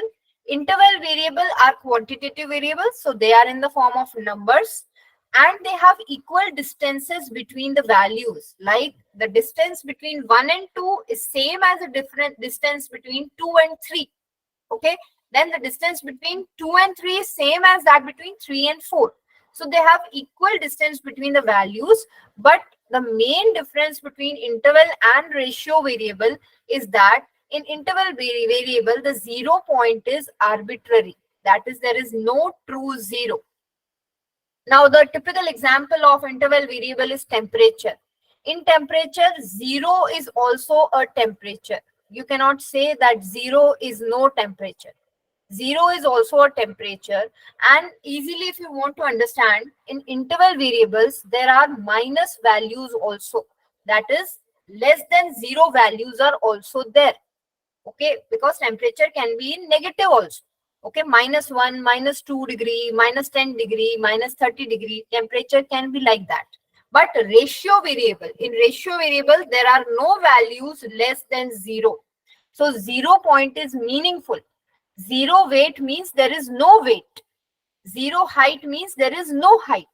So there are equal distances between the values, and there is a meaningful 0 point in ratio variable. So in ratio variable and interval variable, you can just differentiate like that. In interval variable, there are negative values also, but in ratio variable, there are no negative values. You just have a 0, a meaningful 0. Now, apart from these types of variables, you need to know about what are the unpaired variables and what are the paired variables. Now, this is very important for you to know, because for unpaired variables, there are separate tests of significance, and for paired variables, there are separate tests of significance. So, unpaired variables means when the groups are separate. Okay, like if we are comparing mean weight between males and females. Now, here we have two groups, that is males and female group. Now, the male group is a separate group of participants, and female group is a separate group of participants. So, males are different and females are different participants. So, we are recording the weight from males separately. Groups. Now, again, in age group 12 to 15 years, we are recording the mean height, and in age group 16 to 20 years, we are recording the mean height. are different participants in 16 to 20 years age group. So these are unpaired groups when there are different participants in both the groups. But in paired groups, when you are recording two types of data from the same group of people, like if there is a study in which you are checking how much distance a person can move an object with the dominant hand and how much distance the person can move an object with a weaker hand. So we are using both the hands of the same person, like he is able to move with the dominant hand, he is able to move 30 centimeter, and with the weaker hand, he is able to move the object to 28 centimeter. So both the groups are from the same people. Okay, first we are checking for the group for their dominant hand, distance from their dominant hand, and in the same group we are checking their weaker hand. So both the groups are checked from the same subjects. That's why the groups are paired. Now another example you can check. Suppose we have a group of 50 people and we recorded their blood pressure before giving any drug. Okay, so amongst them 50% of them had high blood pressure. Now after we have given a drug and after giving the drug, again we checked in the same group, we checked the blood pressure and we found that 25% of them had high blood pressure. So both the groups, before giving the drug and after giving the drug, both the groups are from the same subjects. Okay, in same subjects we are checking the blood pressure before giving the drug and after giving the drug. So these two groups are from the same subjects. That's why they are the paired groups. So in paired groups, remember that we are checking for both the groups, we are checking the same study subjects. But in unpaired groups, we are checking the different study subjects. So again, there is a quiz for you all. You can answer me. So this is an example, level of academic performance, whether it is good or fair or poor. So first tell me whether it is qualitative variable or quantitative variable. Qualitative. Qualitative. Very good. This is qualitative variable. Now in qualitative, whether it is nominal or ordinal. Ordinal. Ordinal. Ordinal it is. Very good. It is ordinal because there is a particular order amongst the categories. And whether it is paired or unpaired. Unpaired. Yes. Unpaired. Very good. This is unpaired because the person either has good academic performance or fair or poor. So the people in good academic performance category will be different, fair will be different, and poor will be different. Now height of 6 plants, so we have measured in centimeters. We have data on that. Now which type of data is this? Whether it is qualitative or quantitative? Quantitative. Very good. Whether it is discrete or continuous? Continuous. Yes. Yes, it is continuous because there are decimal values. These are not just the whole numbers. And whether it is paired or unpaired? Unpaired. Unpaired. Unpaired. Yes, it is unpaired because we are checking the height of the plants at one point of time. Only once we are checking the height of the plants. Now, socioeconomic status of the patient, upper, middle, or high. Which type of data is this? Qualitative or quantitative? Qualitative. Qualitative. Qualitative. And whether it is nominal or ordinal? Ordinal. Ordinal. Ordinal. Ordinal. Yes. Whether it is paired or unpaired? Unpaired. Paired. Unpaired. It cannot be paired. It is unpaired because those who have upper socioeconomic status are different, middle are different, and high are different. Now, blood groups of a patient, whether it is qualitative or quantitative? Qualitative. Qualitative. Qualitative. Yes, there are categories. So it is qualitative, whether it is nominal or ordinal? Nominal. Nominal. Nominal. Yes, it is nominal because these are just the named categories. And whether it is paired or unpaired? Unpaired. Unpaired. Very nice, very nice. It is unpaired. Now, response on a survey question, we have three options: yes, no, and don't know. So, whether it is qualitative or quantitative? Qualitative. Qualitative. Qualitative. And whether it is nominal or ordinal? Nominal. Nominal. Nominal. Nominal. Very good. And whether it is paired or unpaired? Unpaid. Unpaid. Very good. It is unpaired. Now, stage of cancer is stage 1, stage 2, and stage 3. So, which type of Nominal. Qualitative. Ordinal. Qualitative. qualitative, and in qualitative, whether it is yes, Qualitative. it is qualitative ordinal data, and whether it is paired or unpaired. Unpaid. Unpaid. Paired. Well, it is unpaired. Next is body mass index of 6 patients. So, which type of data is it? Quantitative. Quantitative. And whether it is discrete or continuous, Continuous. Continuous. Continuous. and whether it is paired or unpaired. Unpaid. Unpaid. Unpaired. Very Paired. Now, last question: mean blood cholesterol before and after new diet plan. So we have blood cholesterol before the diet plan and blood cholesterol of the participants after the diet plan. Whether it is qualitative or quantitative, Quantitative. Quantitative. whether it is discrete or continuous, Continuous. whether it is paired or unpaired. Paired. Paired. Now this is paired because we have 2 types of data on the same Before and after. participants. Yes, before and after. Yes. So this was about the different types of variables. I hope you all have understood about the types of variables. Now coming on to hypothesis. Now first of all, what is a hypothesis? So hypothesis is a supposition or assumption which needs to be proved or disproved. So hypothesis is what we are framing, and we want to prove or disprove it. We do not know whether this is just a prediction. Okay, it's a predictive statement. We do not know whether the hypothesis is correct or incorrect. Okay, whether we have to accept or we have to reject the hypothesis. So hypothesis is something which relates an independent variable to some dependent variable. So these two are always there in a hypothesis. There will be one independent variable and there will be one dependent variable. So we are checking the association between the independent and dependent variable, and we are just predicting that association, which we need to prove in our study. So these are some of the examples of hypothesis. First is smoking causes lung cancer. So in this, the independent variable is smoking and lung cancer is the dependent variable. Next is neem juice reduces blood sugar. So neem juice is the independent variable here and the blood sugar is the dependent variable here. Males have more caries than females.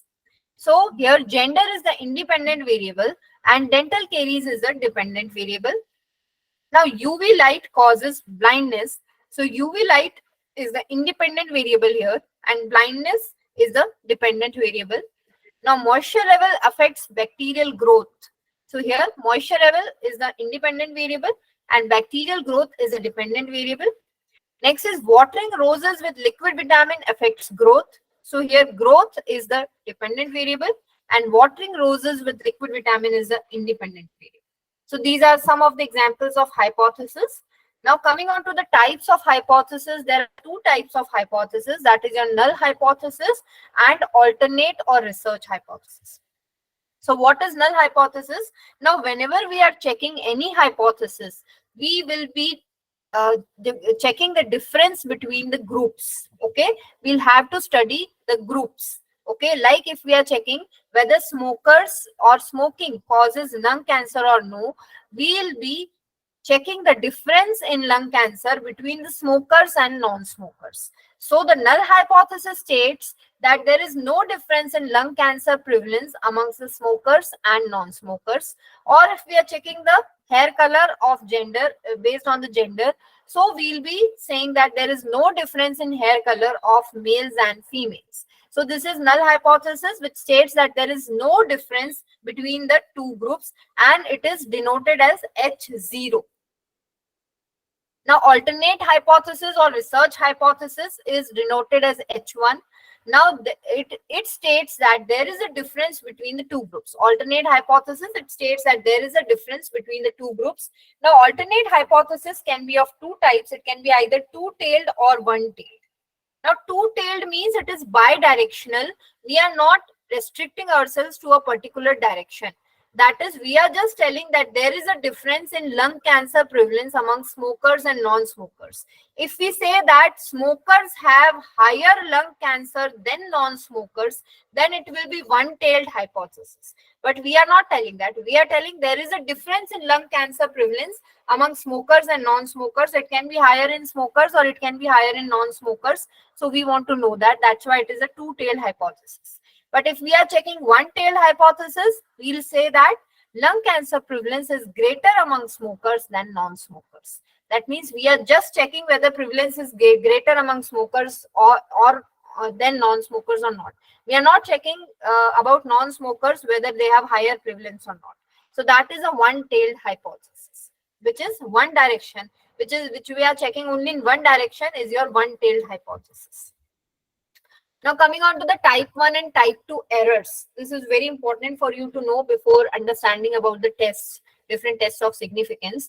Now with this diagram, just see this diagram. Here there is a blue box which shows the actual situation which is there in the universe.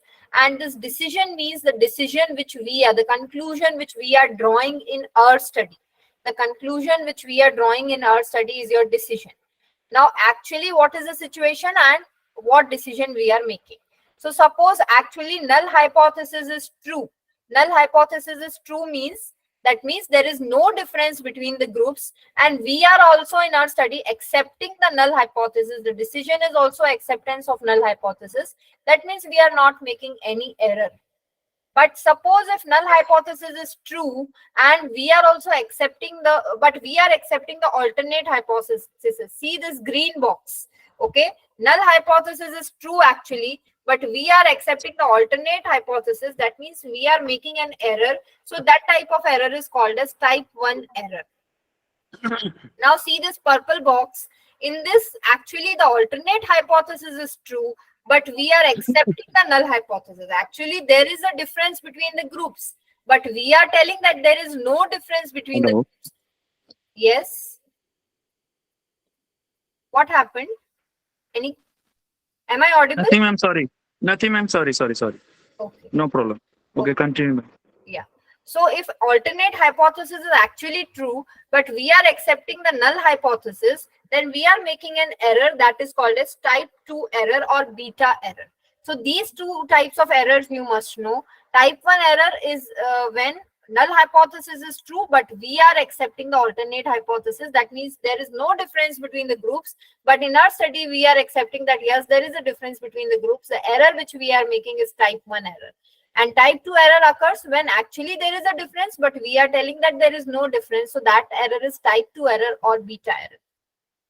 Now suppose if type 1 error is 5%, then 5% minus 100 or 100 minus 5%, that is 95% will be our confidence level. Okay, so our confidence level will be 1 minus your type 1 error. And your power of the study will be 1 minus your type 2 error. So suppose if type 2 error is 20%, then your power of the study will be 80%. So your confidence level is the counterpart of type 1 error, and your power of the study is the counterpart of type 2 error. So this you need to remember. Type 1 error actually is the level of significance. So if we set the level of significance at 5%, then the confidence level will be 95%. If we set the level of significance at 1%, then your confidence level will be 99%. So like that it is. Now, there is one thing which I want to share is that alpha and beta have an inverse relationship. That's why we cannot make any of the error as 0. Any of the error, both errors cannot be 0 because we need to balance. If alpha goes down, then beta will go up. If beta goes down, then alpha will go up. So we have to set a particular limit that more than 5% of alpha is not allowable in the study and more than 20% of beta is not allowable in the study. Like that, we need to make a limit because we cannot make these errors as 0. These errors, there are chances that these errors will always occur in our study. Now, what is level of significance? So probability of alpha error or type 1 error is your level of significance. So that means we have, there is a particular limit for level of significance. That means 5% of level of significance if we are setting. That means that only type 1 error of 5% of type 1 error is allowable. Type 1 error should always be less than 5%. Then only we accept the alternate hypothesis. If p-value is less than 0.05, then only we say that yes, there is a difference between the groups. So this is the concept of p-value. The value of p-value denotes your error, type 1 error. So if type 1 error is less than 5%, then only we say that there is statistically significant difference between the groups. So this is the concept of 5%. And if the error is less than 5%, then only we can say that there is 95% confidence level. And power of the study, as I told you, is it the opposite of type 2 error. That is, if the type 2 error is 20%, then your power of the study will be 80%. So this was about type 1 and type 2 errors. Now coming on to the normal distribution and normal curve. Now normal curve is a bell-shaped smooth curve. Actually, normal curve is a bell-shaped curve and symmetrical. It is perfectly symmetrical curve. It does not touch the baseline. And what is the purpose of teaching this curve? Actually, this curve is a frequency curve for your quantitative data. If you plot the frequency of quantitative data. Now this normal distribution is only for quantitative data. It is not for qualitative data. So if you plot the frequencies of quantitative data, you will get such type of frequency polygon. And if this frequency polygon is bell-shaped smooth curve, which is perfectly symmetrical and it does not touch the baseline, we use parametric tests. Okay, we use parametric tests. But if it is asymmetrical like this, if it is not symmetrical, okay, if there is, we will say that the distribution of data is not normal, then we use non-parametric tests. Okay, so this is the basic funda of parametric and non-parametric tests. That is, if the your frequency distribution of quantitative data is bell-shaped curve, whether if it is normally distributed, then we use parametric test. If it is not normally distributed, then we use non-parametric tests. Now coming on to tests of significance. Now, before starting with the test of significance, we can say that we confront with two types of situations when deciding for tests. Two types of situations may be there. First is comparing proportion or percentages between the groups. Okay, either you will be comparing the proportion or percentages between the groups, or you will be comparing the means between the groups. Okay, so here are some examples of comparing proportion or percentages between the groups. First example is comparing the prevalence of academic performance between the males and females. That is, how many males have good academic performance, how many of them have fair academic performance, and how many of them have poor academic performance, and how many of the females. Similarly, what is the frequency of good, fair, and poor academic performance amongst the females? So in the groups, males and females, we are checking the proportion of good, fair, and poor academic performance. Now, another example, comparison of prevalence of internet use between upper class, middle class, and higher class. So these three are the socioeconomic classes according to socioeconomic status categories. So in these three groups, we are checking what is the prevalence of internet use. We are checking the percentage of people using internet. Okay. Third is comparing the prevalence of any disease between Hindus and Muslims. So according to religion, the religion groups are Hindus and Muslims, and we are comparing the prevalence of some disease. How many Hindus are suffering from the disease and how many Muslims are suffering from the disease. Another example, comparing the prevalence of any disease between married and unmarried. So this is one of the situation. Another situation, you are comparing means between the groups. Okay, so when you are comparing means, examples are comparing mean weight between males and females, or comparing mean screen time between upper class, middle class, and lower class, or comparing mean perceived stress score between Muslims and Hindus. So when will you compare means? When your dependent variable is quantitative, like weight. For weight, you can create mean. Like screen time. So it is quantitative variable. So you will be calculating mean. Like perceived stress score, it is quantitative variable. So you will be calculating mean. Okay. So now there are different tests for comparing proportions and for comparing means. So we have two situations for comparing proportion and for comparing means. Now for comparing proportion between the groups, for paired groups and for unpaired groups, we have different tests. Suppose if we are comparing proportions between the paired groups, like before giving the drug and after giving the drug, how many of them are having high blood pressure? So for that, we'll apply McNemar's test. For paired groups, we'll apply McNemar's test. And for unpaired groups, we'll apply chi-square test. This you need to remember, that is for comparing proportion between the groups. For paired groups, the test is McNemar's test. And for unpaired groups, there is chi-square test. This is the only test for proportions. Now for comparing means between the groups, first you'll have to check for the normality of data. Now to check for normality of data, we have different types of tests. Some of them are Kolmogorov-Smirnov normality test, and there may be Shapiro-Wilk normality test. Okay, there can be Kolmogorov-Smirnov normality test. You can apply this, or Shapiro-Wilk normality test. So once you have checked the normality, if the data is normally distributed, then you apply parametric test. If the data is not normally distributed, you will apply non-parametric test. So after checking the normal distribution, then you'll check the groups, whether they are unpaired or paired groups, and what is the number of groups, whether there are 2 groups or there are more than 2 groups. Based on that, you will decide the test which one to apply. Suppose if there is normal distribution of data and you are comparing unpaired groups and the number of groups is 2, then you will apply unpaired t-test. And if the number of groups is more than 2, you will apply one-way ANOVA. Now, if the 2 groups are paired, you will apply paired t-test.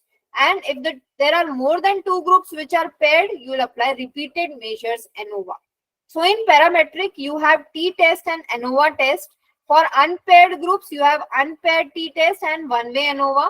And for paired groups, you have paired t-test and repeated measures ANOVA for 2 groups and more than 2 groups. Now, the counterpart, non-parametric counterpart of unpaired t-test is man-with t-test. That is when data is not normally distributed, you have unpaired groups and there are only 2 groups, then you apply man-with t-test. If there are more than 2 groups and the groups are unpaired and the data is not normally distributed, you will apply Kruskal-Wallis test. Now, if the groups are paired and there are 2 groups, and the data is not normally distributed, you will apply Wilcoxon matched pair sign rank test. And if there are more than 2 groups, then you apply Friedman's test. Okay, so the non-parametric counterpart of unpaired t-test is Mann-Whitney test, and for one-way ANOVA it is Kruskal-Wallis test. And the non-parametric counterpart of paired t-test is Wilcoxon matched pair sign rank test, and for repeated measures ANOVA it is Friedman's test. So you have to remember this. Now, when you are comparing proportion, this is just a revision. When you are comparing proportion, if the groups are paired, you apply McNemar's test. And if the groups are unpaired, you apply chi-square test. But when you are comparing mean, you will have to first see whether the data is normally distributed or it is not normally distributed. If it is normally distributed, you will apply parametric test. If it is not normally distributed, you will apply non-parametric test. In parametric test, if there are 2 groups and they are paired, you will apply paired t-test. And if the 2 groups are unpaired, you will apply unpaired t-test. And if the data is not normally distributed, if the groups are paired, you will apply Wilcoxon matched pair sign rank test. And for unpaired groups, you will apply Mann-Whitney test. Now, if the more than 2 and they are paired, the data is normally distributed, you will apply repeated measures ANOVA for paired groups and one-way ANOVA for unpaired groups. And if the data is not normally distributed and there are more than 2 groups, for paired groups, you will apply Friedman's test. And for unpaired groups, you will apply Kruskal-Wallis test. So for comparing proportion, McNemar's and chi-square test for paired and unpaired. And for comparing means, you have these tests, that is unpaired t-test, one-way ANOVA, paired t-test, and repeated measures ANOVA for normal distribution. And for non-normal distribution, you have Mann-Whitney, Kruskal-Wallis, Wilcoxon matched pair sign rank, and Friedman's test. So this was for the different tests which you need to apply. Now this is a small quiz again for you all. You need to answer this. Now this is a study in which we are comparing proportion or percentage of subjects with COVID between the two groups, that is males and females. Okay, we are comparing proportion in two groups, males and females. So which test will you apply here? Here we are comparing proportion, whether the groups are paired or unpaired. Unpaired. Unpaired. Yes, the groups are unpaired. So which test will you apply for comparing proportion? Yeah. For comparing proportion, we have two tests. One is for paired groups and one is for unpaired groups. You can see this chart. For comparing proportion, for paired data, we have McNemar's, and for unpaired data, we have chi-square test. Chi-square. So which test Chi-square will you test, apply? please. Yes, chi-square test. Chi-square. Yes. Now, this is another example. Here we are comparing proportion of subjects with dental caries amongst the three groups, Hindu, Muslim, and Christian. Now, these groups are paired or unpaired? Unpaired. Paired. Paired. How can these groups be paired? The Hindus are separate people, Muslims are separate people, Christians are separate people. So these are unpaired groups, and we are comparing proportion. So what test will you apply? Chi-square. Very good. Chi-square test you will apply. Now in the next example, here you are comparing the proportion of subjects with correct responses in two groups before giving the education and after giving the education. So here we are comparing proportion and whether the groups are paired or unpaired. Paired. Paired. The groups are paired. So which test will you apply for paired groups for comparing proportion? Test. McNemar test. Yes, McNemar test, because we are comparing proportion. We are not comparing mean. Somebody told paired t-test. It will not be applied here. Paired t-test cannot be applied here because we are comparing proportion. We are not comparing means here. Now, another example. Here we are comparing mean blood cholesterol level between the two groups, that is upper class and lower class. Between the two groups, we are comparing blood cholesterol level. Okay. There are two groups, whether the groups are paired or unpaired. Unpaired. Unpaired. The groups are unpaired and the data is normally distributed, and we are comparing means, and there are two groups. So which test will you apply? Unpaired t-test. Yes, very good. You can see this table. We have normally distributed data. We have unpaired groups and we have two groups. So unpaired t-test you will apply. Now we have three groups here. The data is normally distributed and we are comparing mean blood cholesterol level. So we are comparing mean. There are more than two groups. The data is normally distributed. Whether the groups are paired or unpaired? Unpaired. Unpaired. Yes, the groups are unpaired. So which test will you apply? One-way ANOVA. One-way ANOVA. Very good. One-way ANOVA you will apply.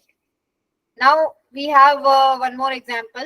Here the data is normally distributed. We are comparing the mean blood cholesterol level before giving the drug and 1 month after giving the drug.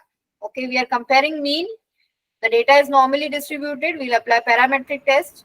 And there are two groups. Whether the groups are paired or unpaired? Paired. Paired.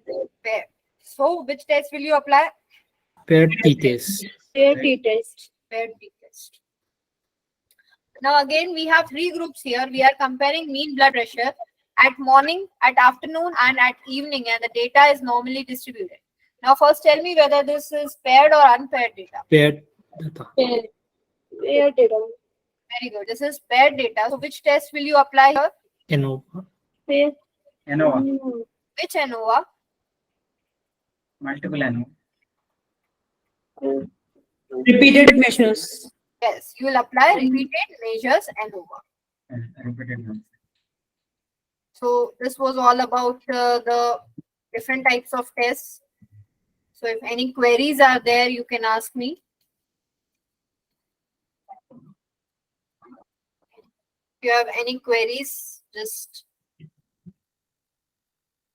queries are welcome.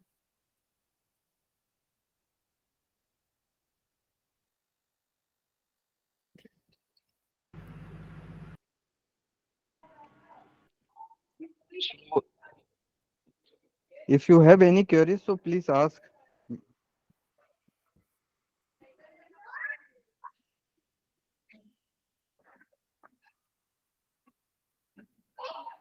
Ma'am, I'm audible to you?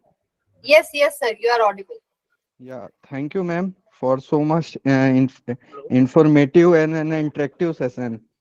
So, one person is asking for some pair t-test example. Okay, some In examples of pair pair t-test. data. Yeah, and somebody has also asked, how do we know that data is normally distributed? So, as I told you, for normal distribution, for checking the normal distribution of data, we have separate tests. That is Kolmogorov, Smirnov test and Shapiro-Wilk test. So you will apply those tests, and with those tests, you will be able to check, or you can draw histogram frequency polygon. That can also be done through different softwares. You can do that. And some more examples of paired data. Now, paired data, as I told you, that if you are checking in the same people, okay, like if you are checking the two variables or three variables in the same persons, like in the example I gave you, you're checking the blood pressure at morning, at afternoon, and at evening. So in the same people, you are checking the blood pressure. Or before giving the health education, you are checking their knowledge, and after giving the health education, you are checking their knowledge. So this is also an example of paired data. That is, in the same people, you are checking, giving the questionnaire, and you are checking their knowledge. So that is also an example of paired data. So if in all the groups the participants are same, that will be your paired data. Keep that in your mind. I hope you understood. Yeah. Ma'am, unpaired multiple groups, which test we use? Repeated ANOVA something is it? Yeah, repeated measures ANOVA you can use. If for paired you are asking for paired data? No, ma'am, unpaired multiple groups. Unpaired and more than two groups, it is one-way ANOVA. It is one-way ANOVA. For unpaired data and more than two groups, it is one-way ANOVA. If it is paired and more than two groups means then repeated ANOVA. Yeah.